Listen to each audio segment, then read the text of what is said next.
부모의 사랑만큼 우리 하나님께서 놀랍고 신비하게 만드신 것이 또 어디 있을까 싶을 만큼, 사실 이러한 사랑을 우리는 그 어느 곳에서 찾아보기도 힘들 만큼 이 부모의 사랑은 참 놀랍습니다.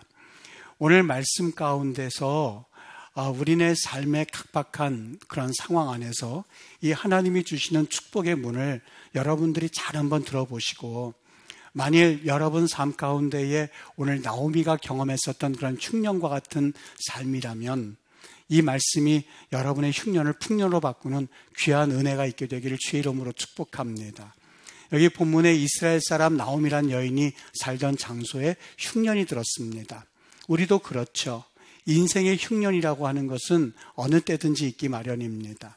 어떤 이들은 물질의 흉년이 있기도 하고, 어떤 이들은 부부관계의 흉년이 있기도 하고, 어떤 사람들은 이 건강의 흉년이 있기도 하고, 또 어떤 이들은 자식의 흉년이 있습니다. 또 그리고 어떤 이들은 인간관계의 흉년으로 인해서 많이 힘들어하고 있는 그러한 삶의 모습을 보게 됩니다.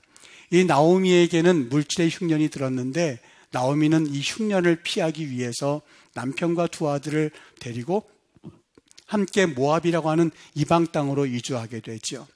성공을 위해서 갔고 평안한 삶을 위해서 찾아간 땅이었는데, 그 땅에서 그들을 맞이하고 있었던 것은 평안이 아니었습니다. 어느 날 남편이 죽더니만 집안에서 두 아들마저 죽는 게 아니겠습니까? 마치 저주받은 가정처럼 세 가부만 남게 되었는데, 나오미는 모압 땅에 온 것을 후회하고 베들레헴 고향 땅으로 돌아가기로 마음을 먹습니다.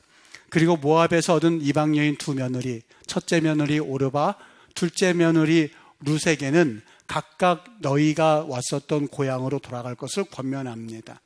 첫째 며느리가 물론 이 말에 대해서 얼른 듣고 가긴 합니다만, 아마 나오미 마음 가운데는 이 두 사람과 함께 베들레헴으로 갔을 때에는 어떤 상황이 펼쳐지라는 것을 그녀는 너무나 잘 알고 있었기 때문에 가라고 하지 않았겠는가 하는 생각을 해보게 됩니다. 저희 아버님께서 돌아가신 이후에 제가 종종 어머니께 들은 말씀이 있습니다. 부끄러워서 얼굴을 들고 바깥을 나갈 수 없다는 이야기를 하셨습니다. 저는 그때 물론 나이가 꽤 들었음에도 불구하고 그 말이 잘 이해가 되지 않았습니다.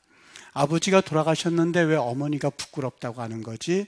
하면서 그럴 필요 없으시다고 계속 말씀을 드렸지만 아마 그 일로 인해서 마음이 걸리셨던 모양입니다.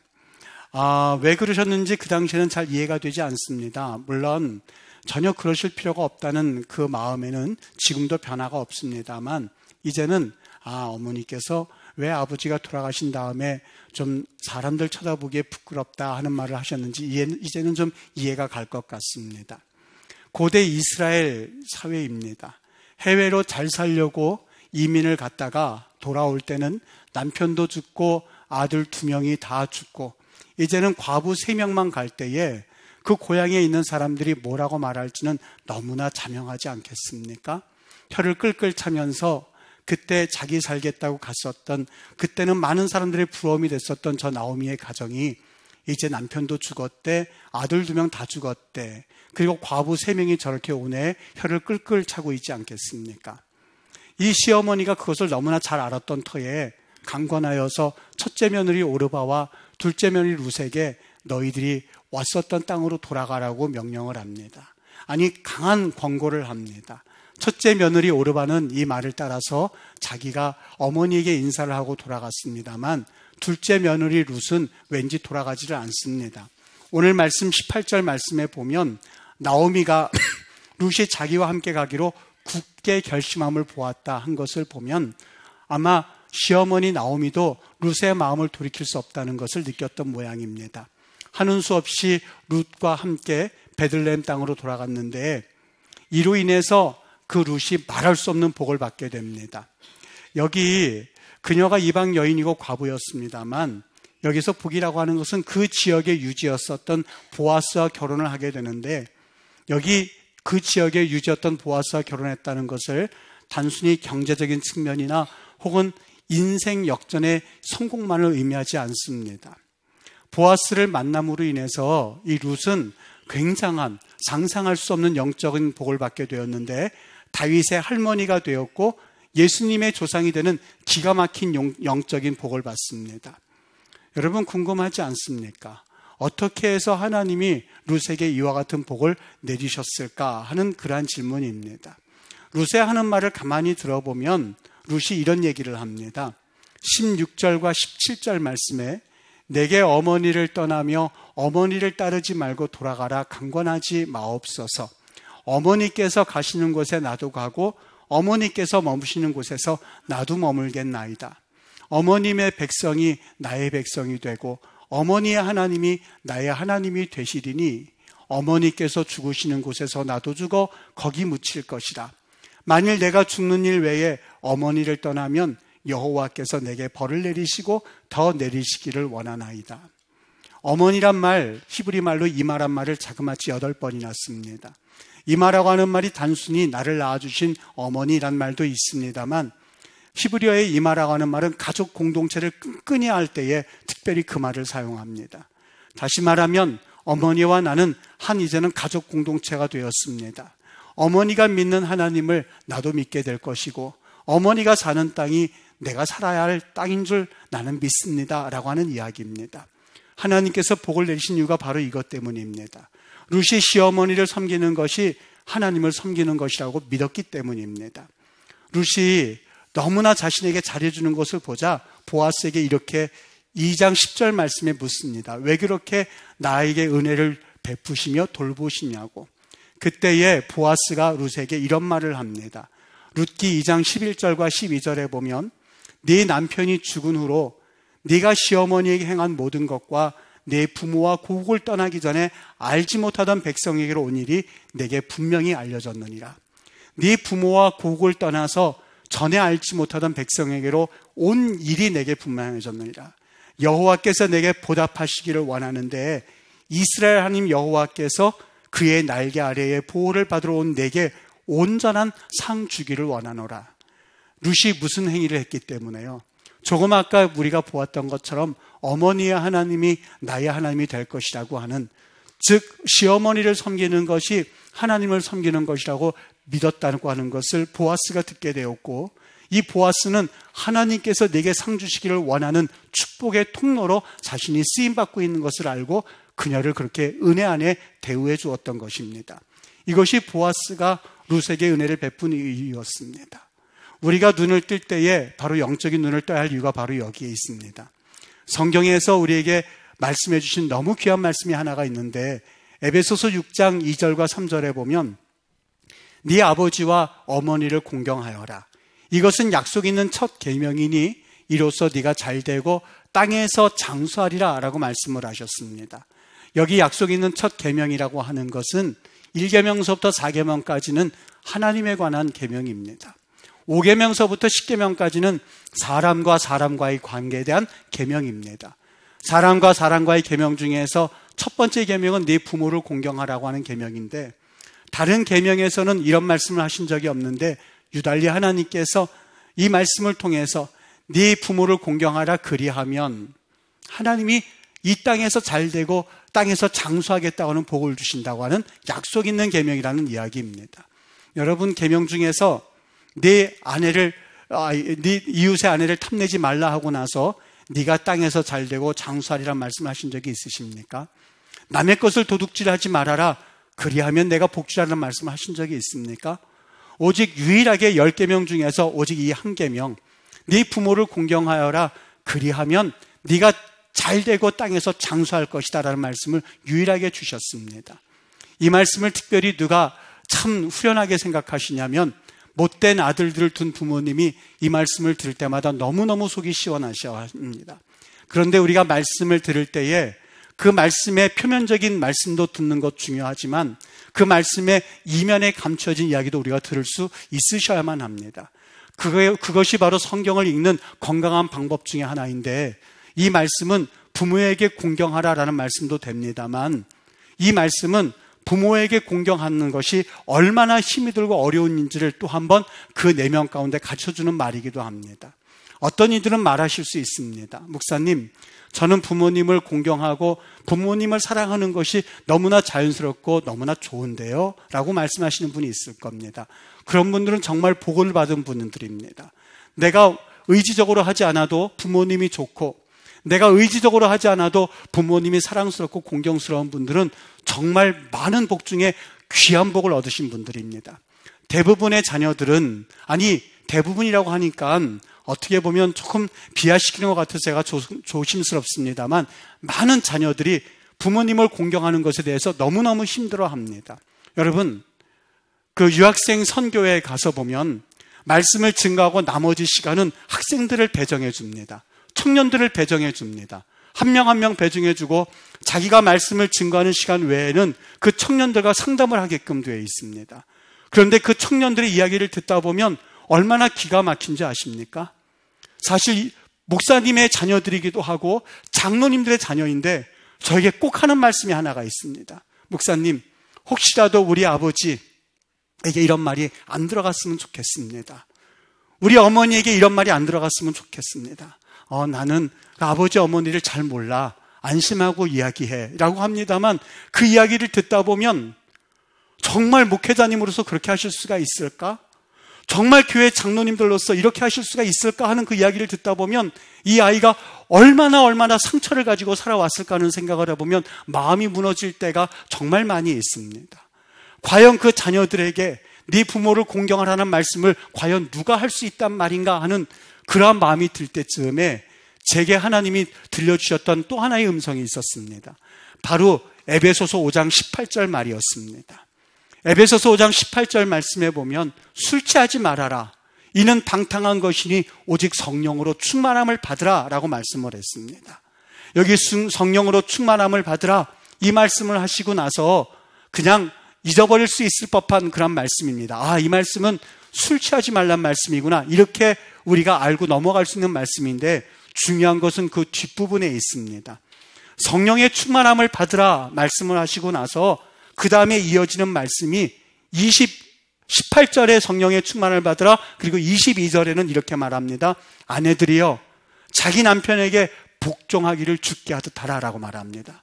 그 다음 이어지는 말씀이 남편들아 아내 사랑하기를 그리스도께서 교회를 사랑하시고 그 교회를 위하여 주심같이 사랑하라 라고 말합니다. 그 뒤에 이어지는 말씀이 자녀들아 주 안에서 너희 부모에게 순종하라 입니다. 그 다음에 이어지는 말씀이 아비들아 너희 자녀를 노엽게 하지 말아라 이야기합니다. 전 여기에서 정말 놀라운 진리를 발견했습니다. 우리는 일반적인 순서를 이렇게 해야 맞습니다. 아비들아 자녀들아 남편들아 아내들아 이렇게 살아라, 그리고 나서 교회 생활하여라, 성령 충만하라 하는 것이 맞다고 생각을 합니다만 성경의 순서는 그렇게 되어 있지 않습니다. 왜 성경에서 너희들의 성령의 충만함을 받아라, 그리고 나서 아비들에게 말하고 남편들에게 말하고 아내들에게 말하고 그리고 자녀들에게 말했다고 생각을 합니까? 여러분, 그 순서가 그냥 되어졌다고 생각합니까? 그렇지 않습니다. 그 순서에는 너무나 오묘한, 우리 하나님께서 이 땅을 살아가는 가정에 지침을 주실 때에 꼭 필요한 순서이기에 이런 순서를 주셨는데, 이 일들을 감당하기 위해서는 꼭 하나님의 성령의 은혜로만 이 일이 가능하다는 것을 알고 계셨기 때문에 우리의 의지로 아내를 사랑할 수가 없고, 내 뜻대로 남편을 사랑할 수가 없고, 내 의지대로 부모님을 공경할 수가 없고, 내 의지대로 내 자녀들 노엽게 할 수 없다는 것을 아신 하나님이 먼저 성령의 충만함을 우리에게 말씀하셨던 겁니다. 여러분들 중에 그렇게 말씀하시는 분은 없겠습니다만, 그렇기 때문에 우리가 그리스도인일 때에 분명히 우리가 해야 할 말과 하지 말아야 할 말들을 꼭 가리셔야만 합니다. 성령 충만 부르짖을 때에 매일 성령 충만이래, 우리가 성령 충만 받아서 그래서 뭐 한다고, 이런 말은 사실 입 밖에도 내지 마셔야만 합니다. 내가 정말 성령의 충만을 받지 못했기 때문에 이런 말씀을 하시는 것은 이해가 됩니다만, 만일 내가 성령 충만 받지 못했을 때 그래도 하나님, 나는 아직 충만 받지 못했습니다만 하나님 나에게 성령의 은혜를 주십시오라고 기도할 망정 성령을 모독하는 말씀은 하지 말아야만 합니다. 왜냐하면 마태복음 12장 31절에 분명히 말씀하기를 사람에 대한 모든 죄와 모독은 사하심을 얻되 사람에 대한 죄도 사하심을 얻고 사람에 대한 모독은 사하심을 얻지만 성령을 모독하는 것은 사하심을 얻지 못한다고 무섭게 말씀하셨기 때문에 그렇습니다. 여러분, 그리스도인이라면 오늘 이 이후 이 말씀을 듣고 진정 복음에 대해서 관심이 있으신 분들이라면 꼭 지켜야 될 말씀 한 가지가 있습니다. 우리 모두는 어떤 수단과 방법을 써서라도 성령의 은혜를 사모해야만 하고 성령의 충만함을 경험하셔야만 합니다. 그리고 내가 혹 성령의 충만함을 경험하지 못했다면 그 말씀에 대해서 내가 다시 한번 사모하는 마음으로 성령의 충만함을 꼭 기대하셔야만 합니다. 왠지 아십니까? 여기에 바로 우리의 가정에서 살 수 있는 길이 있고 이 말씀을 통해서 우리가 그리스도로 살 수 있는 방향이 있기 때문에 그렇습니다. 여러분, 동일한 맥락입니다. 정말 우리 하나님께서 우리에게 많은 말씀을 주셨는데 이것은 가정에 지침되는 말씀이기도 합니다만 이 가정 가운데 우리가 당하는 여러 일들 가운데서 특별히 이 말씀이 적용이 됩니다. 어느 집사님의 이야기입니다. 이 집사님이 이혼을 하고 재혼을 했는데 재혼도 실패를 했습니다. 2번의 결혼을 다 실패한 거예요. 자신에게 딸과 아들이 있는데 이 첫째 딸이 자신의 이혼 때문에 그랬는지 상처를 받았는지 어린 나이에 임신을 하게 되었습니다. 하는 수 없이 결혼을 하게 되었는데 결혼 1년 만에 사내 안사내 하다가 1년 지나자마자 이혼을 하게 되었다고 합니다. 얼마나 속상하겠습니까? 나도 지금 상처를 입고 있는 그런 상황인데 이 딸도 이런 상황에 쳐다보니까 얼마나 마음이 안타까웠겠습니까? 그런데 이번에는 아들이 문제를 일으키기 시작합니다. 아들도 툭하면 사고를 쳐서 문제가 끊이질 않는데 이 집사님이 그래도 목구멍에 풀칠하면서 살아야 될 이유 때문에 가사 도우미를 하면서 겨우겨우 살아가는데 아들마저도 이런 문제를 치다가 끝내는 200만 원 카드 대출을 받았다고 합니다. 그 빚이 너무나 무거워서 이제는 야간 작업으로 치매 노인을 간병하는 일을 시작했는데 치매 노인은 대소변을 받았는 일이라고 합니다. 이 집사님이 평소 비위가 약해서 조금만 역해도 못 견뎌냈다고 합니다. 여러분, 이게 사는 게 사는 게겠습니까? 자신의 딸은 그렇게 지금 너무나 비참한 상황에 처해져 있고 아들이라도 정신을 차렸으면 좋겠는데 그 아들마저도 정신을 차리지 못하고 있고 그 집사님 혼자서 가정을 꾸려가야만 하는데 꾸리다 보니까 카드비까지 짊어지게 되어서 이제는 대소변을 받아내는 그 일을 하는데 자신이 역해서 그 일을 하지 못하고 있는 그 집사님이 어떻게 삶을 살아갈 수가 있겠습니까? 내가 이제는 삶을 이제는 마감해야겠구나 극단적인 선택을 하고 있었던 차에 예배를 드리는데 그 예배 가운데 얼마나 은혜가 되든지 성령님께서 자신을 터치해 주신 것을 느꼈다고 합니다. 얼마나 큰 은혜가 임하는지 마음에 뜨거운 눈물이 흘리면서 그날 하나님을 만나는 체험을 했다고 해요. 여러분, 이 집사님에게는 사실 돈 10,000원조차 아쉬운 처지입니다. 하루 정도 일하지 않으면 내일을 어떻게 살아가야 될지 모르는 집사님이었습니다. 그런데 하나님을 경험하고 성령의 은혜를 체험하고 그리고 하나님을 인격적으로 만나고 난 다음부터는 그저 말씀 듣는 자리라면 구역 예배도 빠지지 않고 구역 예배를 드리기 시작합니다. 새벽 예배 드리고 수요 예배 드리고 금요 예배 드리면서 이 하나님의 은혜를 경험하기 시작하였는데 그때부터 너무나 놀라운 사실은 그렇다고 해서 딸이 돌아온다든지 아들이 바뀌어진 것은 아니었는데 그때부터 그 치매 간병 노인들을 돌보는데 그 냄새가 나지 않기 시작하더랍니다. 정말 그나마 견딜 수 있게 되더랍니다. 가사 도움으로서 일을 하는데 그렇게 힘들지 않고 그나마 하나님께서 역사하시겠지라고 하면서 무슨 생각이 들기 시작하냐면 첫 번째 남편과 이혼하게 되었던 이유가 우울증이었기 때문에 이혼하였는데 그것이 그렇게 후회가 되더랍니다. 그때부터 알코올 남편을 버렸던 일이 회개가 터지기 시작하더니만 자신의 자녀들을 내가 이제부터 기도로 키우겠다고 서원하면서 이제는 그 상황을 이겨내길 수 있는 힘을 얻게 되었다고 합니다. 믿음이 들어가고 말씀이 들어가고 성령의 충만함을 받고 나니까 이 세상의 어렵고 힘든 문제들을 하나하나 이길 수 있는 힘을 얻게 됐다는 겁니다. 기독교에서는 물론이거니와 여러분 유교라든지 불교라든지 타 종교는 물론 학교에서도 너희 부모에게 효도하라는 것은 어디든지 가르치고 있습니다. 그런데 우리 교회에서도 이 말씀을 증거할 때에 세상과 교회가 다른 점이 한 가지가 있습니다.